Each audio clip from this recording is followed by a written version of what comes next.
यदि आप लॉ पढ़ना चाहते हैं तो कहीं और क्यों जाना। हमारे ऐप को डाउनलोड करें और लॉ पढ़ें। नमस्कार। आज हम लोग आज के जो लेक्चर है उसमें डिस्कशन करने वाले हैं कि WHO की जो रिकमेंडेशंस हैं, अभी कल की जो WHO की रिपोर्ट आई उससे पहले भी जो एक्सपर्ट कह रहे हैं, तो WHO ने कहने की कोशिश की है कि ये संभव है कि हमको कोरोना के साथ लंबे समय तक रहना पड़े, इसलिए हमको अपनी लाइफ स्टाइल चेंज करनी पड़ेगी और लाइफ स्टाइल चेंज करना ही उसका एक सलूशन है, इसके अलावा कोई सलूशन नहीं है। वैक्सीन बनेगी कि नहीं बनेगी इस पर अभी डाउट है, क्योंकि अगर वैक्सीन बनेगी भी तो उसके टेस्ट होते होते फाइनलाइज करने में उसको 6 महीने या साल भर लगता है, लेकिन 6 महीने साल भर लगेगा, उसके बाद क्या और तब तक क्या। तो मुझे यहाँ पर पीछे भी हमने वो लेक्चर्स बहुत सारे रिकॉर्ड किए थे जिसमें ये कहा था कि हर 100 वर्ष पर लगभग ऐसा एक एपिडेमिक आता है, जो पिछली बार 1918 मैंने आज से 1.5 महीने पहले कहा था। आज बहुत सारे न्यूज़ चैनल उस बात पर स्ट्रेस कर रहे हैं कि 1918 में आया था और 1920 तक खूब चला था। 1920 के बाद उस पर बदलाव आया था जिसमें कि एक 1.5 साल मतलब 1,80,00,000 लोग भारत में इफेक्टेड हुए थे, जिसमें 12.5 लाख की मृत्यु हुई थी। अलग अलग डेटा दे रहे हैं। पूरे विश्व में उस एपिडेमिक में, जिसको स्पेनिश फ्लू कहते थे, भारत में जिसको प्लेग कहा गया था, उसमें लगभग 5 करोड़ लोग पूरे संसार के इफेक्टेड हुए थे, मरे थे। तो और सिचुएशन ये बन गई थी कि लोग अपने घरों को छोड़कर खेतों में रहने लगे थे। भारत में तो एटलीस्ट ये हुआ था, क्योंकि प्लेग के नाम से वो बीमारी फैली थी कि ये प्लेग हो गया है, और चूहे मरने लगे थे, जानवर घर में मरने लगे थे। तो वो इतना वायरस फैल गया था कि लोग अपना सामान लेकर खेतों में रहने लगे थे जाके। अब हम कुछ ग्रंथों पर जब स्ट्रेस करते हैं तो अपने को महाभारत में ऐसा लगता है कि इस प्रकार का एपिडेमिक उस समय भी आया था, जिसमें ये कहा गया कि भगवान श्री कृष्ण अपने बंधु बांधवों को लेकर गोलोक चले गए थे। क्योंकि भारत में हर बार हमने एक सलूशन, जिसको हम बड़ा वेल वेरीफाइड मानते हैं, हालांकि बहुत लोग उसको नहीं मानते होंगे, वेल वेरीफाइड मानते हैं, जिसमें हम कहते हैं कि ये जो सिस्टम है उसमें गाय जो है वो एक फाइनल रोल प्ले करती है। इसलिए हमारे यहाँ हर युग में धन, गौधन ही एक असली धन माना गया है। ना कैश को धन माना गया, ना किसी और को। हमने गौधन को असली धन माना है, क्योंकि गाय की जो हर एक चीज़, उसका मल, उसका मूत्र, उसका जो सांस लेना है, उसके जो रोम छिद्र हैं, मरने के बाद उसकी बॉडी है, उसका डिस्ट्रक्शन है, हर चीज़ भारत में उसका उपयोगिता रही है। इवन वायरस को मारने में भी गाय की उपयोगिता रही है। तो मुझे लगता है कि जो लोग उसको आध्यात्मिक रूप से देखते हैं कि भगवान गोलोक चले गए थे, और गोलोक किसी ऊपर लोक को कहते हैं, मुझे लगता है कि ऐसा नहीं था। गोलोक का मतलब ये रहा होगा कि उस समय कोई बड़ी गौशालाएं रही होंगी जहाँ पर वो रहने चले गए थे। रामायण के समय पर भी अगर हम सही से रेलिवेंसी वाल्मीकि रामायण की करते हैं तो अपने को लगता है कि जब भगवान राम जब वापस आए लंका से, तो उस समय ऐसा लिखा गया कि भारत में त्रहिमाम हो रहा था, क्योंकि भगवान अभी सीता माता का हरण हो चुका था। उस 1 साल तक बड़ा संकट में देश रहा। जब भगवान लौट कर आए तो फिर वो भगवान के आने पर, सीता जी के आने पर वो सोल्यूशन निकला। और सोल्यूशन क्या निकाला कि पहले हमने दशहरा मनाया, और दशहरा मनाने के समय पर भी हमने विस्फोट किया, बारूद जलाया। और जो लोग ये कहते हैं कि बारूद का आविष्कार बाद में हो, तो उनको पता होना चाहिए कि हमारे ग्रंथों में बारूद का बहुत बड़ा भंडार और बारूद के जो यूज़ हैं उनके विषय में सब कुछ दिया हुआ है। महाभारत में भी और रामायण में भी बारूद का इस्तेमाल दिखाया गया है, और मिसाइल टेक्नोलॉजी का इस्तेमाल दिखाया गया, जो छोटी छोटी मिसाइल्स होती हैं। जैसे मैं अगर उसमें कहना चाहूँ, उस मिसाइल के बारे में ये कहना चाहूँ कि 1 ग्राम और 0.25 ग्राम केवल यूरेनियम था जो यूएस ने बम गिराया था जापान के ऊपर। तो 1 ग्राम बम एक तीर में रखकर मारना कोई बहुत बड़ी बात नहीं हो सकती, और तीर भी अगर हम सिस्टमेटिक तरीके से चलाएं तो वो 2, 4, 5, 10 किलोमीटर तक जा सकता है, अगर वो सही से चलाया जाए। तो कुल मिलाकर मैं ये कहना चाह रहा हूँ कि वो बस बारूद रहा। बारूद का इस्तेमाल करते हुए उस समय के बैक्टीरिया वायरस को मारने का प्रयास हुआ। फिर उसके जस्ट 20 दिन बाद फिर से हमने दिवाली मनाई, देसी घी के दीपक जलाए, और घी के दीपक के साथ साथ हमने वहाँ विस्फोट भी किए। जब हमने बारूद जलाया तो बारूद से पोल्यूशन होगा, और पोल्यूशन को गाय के घी का दीपक दूर करता है। आप एक्सपेरिमेंट घर पर करके देख सकते हैं। तो जो देसी गाय का घी है वो एक सोल्यूशन की तरह उस समय निकाला गया होगा, और उसी समय जिस समय बारूद, पहले दिए जलेंगे, दिए के बाद बारूद फोड़ा जाएगा, यानी कि पटाखे दिए जलाने के बाद पहले ऑक्सीजन जनरेट हो जाए, फिर उस पर बारूद का जो पोल्यूशन आएगा वो उसको बैलेंस करेगा। ये सोल्यूशंस निकाले गए। ब्रह्मवैवर्त पुराण में ऐसा लिखा गया कि 100 साल में कॉन्स्टलेशन चेंज होता है। 100 साल में कॉन्स्टलेशन चेंज होने का मतलब है ये जो सौरमंडल है, सौरमंडल के बाहर जो राशियां होती हैं वो राशि का अपना एक मंडल है। राशियों का मतलब तारों का समूह। और उसके ऊपर जो दूसरे सौरमंडल हैं जिनका चक्कर हमारा सौरमंडल लगाता है, वो हर 100 वर्ष में उसकी राशि चेंज करता है। और जब 100 वर्ष में उसकी राशि चेंज करता है तो इन्वायरमेंट में जितने भी तरह के कॉम्बिनेशंस हैं वो सब डिस्टर्ब हो जाते हैं, और कॉम्बिनेशन डिस्टर्ब होने की वजह से बहुत सारे जीव जंतुओं का निर्माण होता है और बहुत सारे लोगों की मृत्यु होती है। बहुत सारी चीज़ें इनइफेक्टिव हो जाती हैं, बहुत सारी चीज़ें नई जनरेट हो जाती हैं। तब वो उसका नई सेटिंग्स जब हम कर पाते हैं तब शुरू होता है, और उनके इलाज भी हम नहीं कर पाते। जब वो 1.5-2 साल बाद अपने आप नेचुरल फिनोमेना में नई राशि में चला जाएगा तो अपने आप बॉडी नॉर्मल होने लगती है और लोग उसमें एडजस्ट करने लगते हैं। तो आज से 1918 और 2020 100 साल लगभग, उससे पहले भी 100 साल का प्लेग आया था 1820 में। तो क्या है कि हमारे पूर्वजों ने उसके सलूशन, जैसा WHO कह रहा है कि इसका कोई सलूशन नहीं है, हमारे पूर्वजों ने उसके सलूशन निकाला होगा। उस सलूशन के रूप में ही वर्ण व्यवस्था का निर्माण हुआ होगा, और उस वर्ण व्यवस्था में जो कर्मचारी वर्ग रहा होगा उसको छूने से मना किया गया होगा। आज भी वैसे ही चल रहा है। और हमने वेदों में और शिक्षण प्रणाली और ये सारा सिस्टम चेंज कर लिया, और सब कुछ हमने विलेज सेंट्रिक कर दिया। यानी कि विद्यालय जो है वो, यूनिवर्सिटियां भी गांव में होंगी, उसके ग्राम पंचायत में ही एक गुरुकुल होगा, उस गुरुकुल में एक अध्यापक रहेगा, बाकी जो हैं वो मूवमेंट में रहेंगे। गांव की आवश्यकता गांव में पूरी हो, गांव की आवश्यकता कहीं बाहर से पूरी ना हो, और बाहर से अगर पूरी करनी पड़े तो गांव में जो सरप्लस हो जाए उसको बाहर ले जाया जाए, और वहां का जो सरप्लस हो उसको यहां पर लाया जाए। इस तरह से नीचे इकोनॉमी गांव से चलते हुए ऊपर तक आए, और फिर जो पूरे कंट्री का सरप्लस है वो सरप्लस एक्सपोर्ट हो, और इसी तरह से जो इंपोर्ट हो तो वो ऊपर से इंपोर्ट होता है, एक्सपोर्ट नीचे से होता है। तो नीचे पहले गांव की स्थिति सुधरे, गांव के बाद फिर उसके जो फैमिली सिस्टम है, गांव, गांव से जनपद, जनपद से स्टेट, स्टेट से कंट्री। ऐसी व्यवस्था हमने उस समय करके रखी थी, इसलिए हमें आवश्यकताएं नहीं रही हैं, और हमने उस समय ये टेक्नोलॉजी भी विकसित करके रखी कि जिस एरिया में जो रहता है उसके उस जगह पर प्रकृति ने सब कुछ उसके लिए दिया है जो उसके लिए आवश्यक है।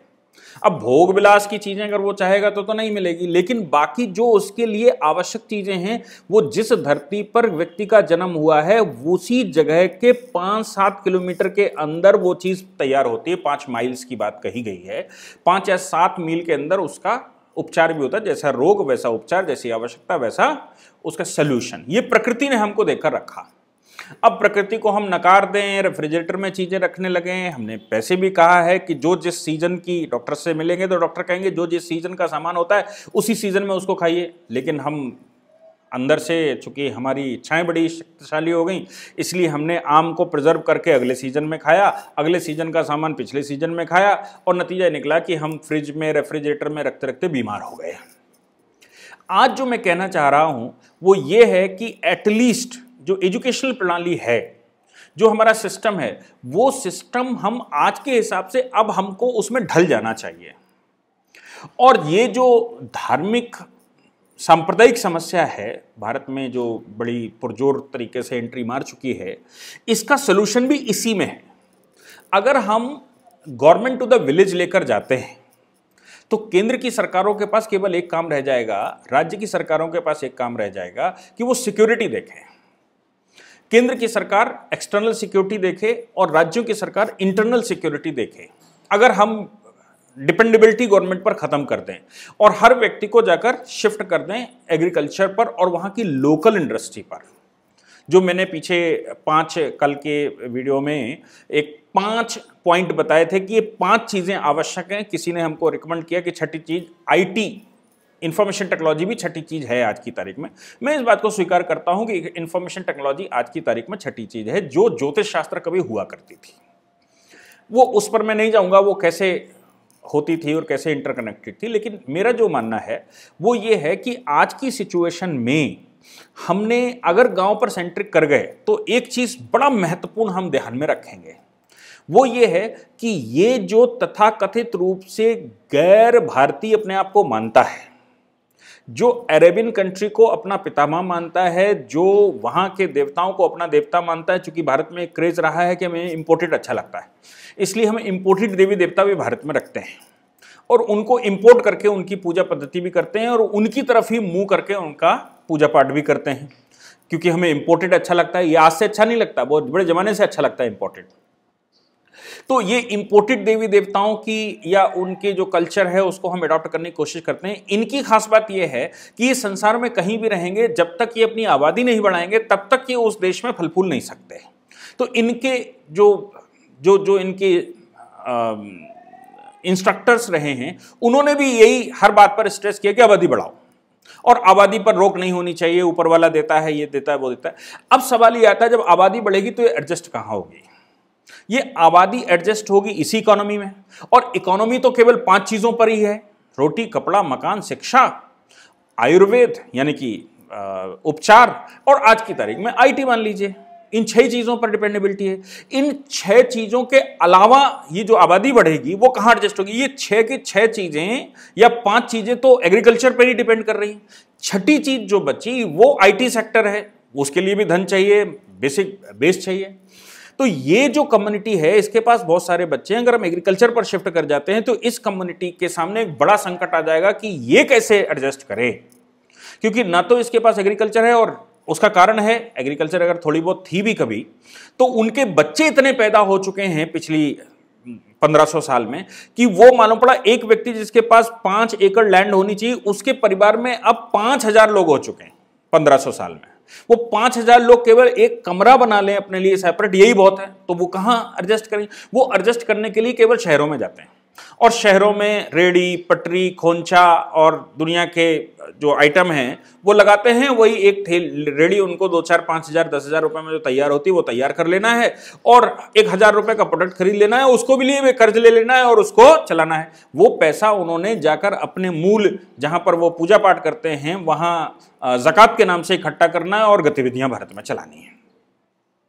उनके लीडर्स अपनी गतिविधियां चलाते हैं, उनको कोई लाभ नहीं होता, लेकिन उनके लीडर्स अपनी गतिविधियां चलाते हैं।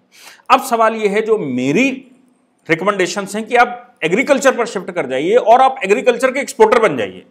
नतीजा ये निकलेगा कि बैलेंस ऑफ पेमेंट की जो भारत में सबसे बड़ी प्रॉब्लम है उस प्रॉब्लम से भी निजात पा सकते हैं। हमें तेल कम से कम चाहिए होगा, और आज की तारीख में हम 1/3 जो हमारे तेल की आवश्यकता है उसका 1/3 हमारे यहाँ वो निकलता है, चाहे वो हम कावेरी के बेसिन में निकालते हों, चाहे हम बॉम्बे हाई में निकालते हों, या भविष्य में गिलगित बाल्टिस्तान हमें वापस मिलने वाला है, अक्षय चिन्ह हमको वापस मिलने वाला है, ऐसे मूवमेंट चल रहे हैं। उन जगहों पर हमें इतना तेल निकाल सकते हैं जो हमारी लोकल जो रिक्वायरमेंट्स रहेंगी विलेज में एडजस्ट करने के बाद, वहां हमको इंपोर्ट नहीं करना पड़ेगा। यानी कि अब हम प्योर एक्सपोर्टर रहेंगे, और अगर हम प्योर एक्सपोर्टर रहेंगे तो हमें नो डाउट कि हमें फॉरेन करेंसी मिलेगी, और फॉरेन करेंसी जब हमें कुछ खरीदना नहीं है तो हम उसमें सोना मांगेंगे, तो हम विश्वगुरु की तरफ और सोने की चिड़िया की तरफ दोबारा जा सकते हैं। और ये जो अंदर की प्रॉब्लम है, इंटरनल प्रॉब्लम, ये इंटरनल प्रॉब्लम का भी सोल्यूशन निकलेगा। इसको मजबूरन कम बच्चे करने पड़ेंगे क्योंकि इसके पास एडजस्टमेंट की कोई जगह नहीं। और अगर बाकी समाज ने इनको एडजस्ट किया तो वही होगा जो रोशनी एक्ट पास करके, land to the tillers act पास करके केरला में या कश्मीर में हुआ। कश्मीर में भी यही सिचुएशन थी कि जो लैंड थी उस पर हमने ये 15 बच्चे करने वाले लोगों को काम देना शुरू कर दिया, और काम देते देते आबादी इतनी बढ़ने दी, वो वहां से नॉरिशमेंट भी लेते गए, वो आबादी बढ़ाते चले गए, और एक समय इतनी आबादी हो गई कि वहां सरकार दूसरे की आ गई, और जब सरकार उन लोगों की आ गई तो उन्होंने land to the tillers act, रोशनी जिसको इन शॉर्ट कहा गया, land to the tillers act पास कर दिया। अब वो लैंड जो किसी की थी, जो मातृभूमि मानकर, भारत माता को माता मानकर उसको रखे हुए था, वो सब इन 15 बच्चे करने वालों को, ये 100, 1000, 1500 बच्चे परिवार में होने वालों को दान में चलेगी, फ्री में। तो ये आज के आधुनिक समाज के एग्रीकल्चरिस्ट को सोचना पड़ेगा कि भाई हमने इनसे काम करवाना है कि नहीं करवाना है। अगर हम इनको काम देते हैं तो जाहिर सी बात है कि नॉरिशमेंट देते हैं, अगर हम नॉरिशमेंट देते हैं तो ये 15 बच्चे से कम पैदा करने वाले नहीं हैं, ये लगातार ऐसे ही करते रहेंगे और भविष्य में समस्याएं खड़ी हो जाएंगी। तो आज सरकार अपनी तरफ से इनिशिएट करे और गांव की आवश्यकता गांव में, उसके बाद तालुका की आवश्यकता तालुका में, तालुका के बाद उस एरिया की जो रहेगा एक विधानसभा की आवश्यकता विधानसभा में, उसके बाद डिस्ट्रिक्ट की आवश्यकता डिस्ट्रिक्ट में। जैसा कि योगी जी ने कहा है कि 1 डिस्ट्रिक्ट 1 प्रोडक्ट हम लेकर चलेंगे, वो 1 डिस्ट्रिक्ट 1 प्रोडक्ट लेकर चलें और उसके साथ साथ इस बात पर जरूर ध्यान दें, इस बात पर जरूर स्ट्रेस करें कि हमने गांव की आवश्यकता क्या ऐसी प्लानिंग कर सकते हैं कि गांव में रहने वाले व्यक्ति की आवश्यकता गांव में पूर्ण हो जाए और उसको बहुत कम दूसरे गांव से लेना पड़े और ऐसा ही दूसरे गांव वाले को बहुत कम लेना पड़े। तो मिनिमम अगर 5% 10% चीजें उसको बाहर से लेनी पड़े, इतने में हमारी इकोनॉमी में जो ओवरलोड है वो ओवरलोड खत्म हो जाएगा। और जो समस्या है हमारे देश में, जो इंपोर्टेड देवी देवताओं को अपना देवी देवता मानते हैं, उनके लिए भी अपने आप मजबूरन उनको सोचना पड़ेगा कि अगर हमने ज्यादा बच्चे किए तो ये भोजन कहां से करेंगे। और समाज को सशस्त्र बनना पड़ेगा। शस्त्र और शास्त्र दोनों एक साथ रखने पड़ेंगे। गांव देहात में कहीं पुलिस फोर्स नहीं होती, लोग अपनी सिक्योरिटी खुद रखते हैं। जो गांव के, अगर कोई हम में से गांव का होगा तो गांव के जो बॉर्डर एरिया रहते हैं, उन बॉर्डर एरियाज में जो लोग रहते हैं किनारे, गांव के किनारे खेतों के बगल में, वो सब असले रखते हैं और पूरा गांव उनका सपोर्ट करता है। सपोर्ट इन द सेंस कि जब भी वहां से फायर होगा तो पूरा गांव वहां इकट्ठा होकर जाता है। तो शस्त्र और शास्त्र आपको दोनों ही गांव में रखने पड़ेंगे और इसके साथ साथ विलेज इकोनॉमी पर गाय और खेती, इन पर आपको डिपेंडेबिलिटी बढ़ानी पड़ेगी। इस खेती में ही मिनिमम चीजों का इंपोर्ट हो और मैक्सिमम चीजों का एक्सपोर्ट हो जो भारत के बाहर जाए। तो मुझे लगता है कि जो बैलेंस ऑफ पेमेंट की प्रॉब्लम है वो भी खत्म हो जाएगी, जो हमारी फॉरेन करेंसी खर्च हो जाती है। और अगर हमें इंडस्ट्री लगानी है तो मेड इन इंडिया लगानी है। बाहर से लोग आइए, हमारे यहाँ काम करिए। हमारे यहाँ ये जो फालतू के लोग घूम रहे हैं, जिनके पास जो एग्रीकल्चर पर शिफ्ट नहीं हो सकते, उनसे काम करवाइए और उनसे काम करवाकर प्रोडक्ट तैयार करिए। वो प्रोडक्ट केवल एक्सपोर्ट करेंगे, क्योंकि 200-250 कंट्रियों में हमारा एक ही देश होगा जो एग्रीकल्चर पर अपने आप को शिफ्ट करेगा। बाकी को तो ये आधुनिक चीजें ही चाहिए। आधुनिक मतलब जो फेक इंडस्ट्री है, तो उनको एक्सपोर्ट करिए, सस्ते में एक्सपोर्ट करिए। आप अपनी सफिशिएंट आवश्यकताएं पूर्ण कर सकते हैं। तो आप जितना भी एक्सपोर्ट करेंगे वो केवल आपके पास करेंसी आएगी, फॉरेन करेंसी आएगी। इसलिए कुछ लोगों की जो पिछले लेक्चर में जो चिंताएं थी कि नहीं भाई, अगर हम एक्सपोर्ट नहीं करेंगे तो दूसरे भी हमको, अगर हम इंपोर्ट नहीं करेंगे दूसरे हमको एक्सपोर्ट नहीं करेंगे। नहीं, हमको इंपोर्ट करने की आवश्यकता ही नहीं है। और हमें ये बता दीजिए कि हम क्यों इंपोर्ट करें और हमारा एक्सपोर्ट वो नहीं लेंगे, ऐसा कहा गया। देखिए, वो फेक इंडस्ट्री में फंसे हुए हैं। ये 5 इंडस्ट्रियां जिनकी बात मैंने कही, 5 पॉइंट इंडस्ट्रीज की बात कही, ये 5 पॉइंट इंडस्ट्री कभी समाप्त होने वाली नहीं है। और वो जैसे जैसे लैंड एक्वायर करते जाएंगे, उनके पास लैंड कम होती चली जाएगी और उनको आवश्यकता ज्यादा रहेगी। जैसे ये जो अर्थ समिट होती हैं, अर्थ समिट में एक फॉर्मूला पास किया कि जिसके पास जंगल ज्यादा होंगे उसको पेमेंट दिया जाएगा, पे टू द पोल्यूटर्स। तो जो पोल्यूटर है, जैसे अमेरिका पोल्यूटर है या पूरा का पूरा खाड़ी पोल्यूटर है, पोल्यूशन करते हैं, इंडस्ट्री लगाते हैं, ये पोल्यूटर्स की वजह से वहां पर ग्रीनरी नहीं हो पाती। तो हम उस ग्रीनरी को करेंगे। जो कंट्री, जिस कंट्रियों में भी ज्यादा पेड़ पौधे हैं, उन कंट्रियों को पेमेंट मिलेगा, क्योंकि वो इंडस्ट्री में नहीं घुस रहे, तो उनको उल्टा पेमेंट मिलता है और खुश भी रहते हैं, अपने यहां ग्रीनरी भी मेंटेन करते हैं और दूसरे कंट्रियों से पेमेंट भी लेते हैं इस बात का कि हम ऑक्सीजन जनरेट कर रहे हैं पृथ्वी को बचाने के लिए। हम भी वो कर सकते हैं।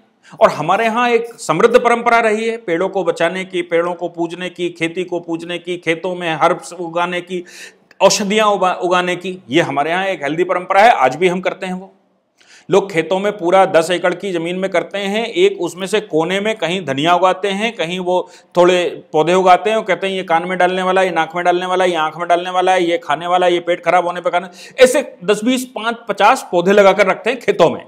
और नहीं तो खेत की बाउंड्री में इस तरह के पौधे लगा देते हैं। वो तो उगाते तो हम हैं, हम उसको बड़े स्केल पर उगाकर एक्सपोर्ट कर सकते हैं। इसलिए हमको इंपोर्ट करने की आवश्यकता बहुत कम पड़े। और अगर हम इंपोर्ट करना बंद कर दें तो आप ये समझ लीजिए कि आज की तारीख में आप घाटे में जाते हैं। घाटे में इसलिए जाते हैं क्योंकि आपको जो भारत की करेंसी है वो दूसरे देशों को देनी पड़ती है इंपोर्ट करने के लिए। अगर कोई हमको हमारा एक्सपोर्ट नहीं भी लेगा, बिल्कुल नहीं ले कोई, फिर भी अगर हम इंपोर्ट करना बंद कर दें तो हम रिच हो जाएंगे, हमको कोई नहीं रोक सकता। तो मुझे लगता है कि अल्पसंख्यक या जो तथाकथित ये समस्या है, जो बच्चे नहीं रोक रहे अपने, और जिन पर आप बार बार जनसंख्या कानून लगाने की बात करते हैं, वो जनसंख्या अपने आप नियंत्रित होने वाली है और आप नियंत्रित कर सकते हैं। तो मुझे लगता है कि इस पर सरकारों को भी और भारतीय जनता को ध्यान देना चाहिए, और गवर्नमेंट का अगर ध्यान नहीं जाता है तो हम सब बोलना शुरू करेंगे ना, ये जैसे वीडियोस रहते हैं इनको टैग करिए ट्विटर से, ताकि उनके ध्यान में आए। वो करें ना करें, जब उनके मस्तिष्क में आएगा, जब उस तरह के एटमॉस्फेयर मिले तब करेंगे, लेकिन उनके ध्यान में आए कि ये भी हो सकता है। और मुझे लगता है उत्तर प्रदेश सरकार इस पर काम कर रही है, और अगर उत्तर प्रदेश सरकार इस पर सफल हो गई तो मुझे लगता है कि उत्तर प्रदेश एक अकेला राज्य होगा पूरे देश में जो अग्रणी भूमिका निभाएगा और पूरे वर्ल्ड वाइड एक इलस्ट्रेशन सिद्ध करेगा। इसके साथ ही आज के लिए नमस्कार करते हैं।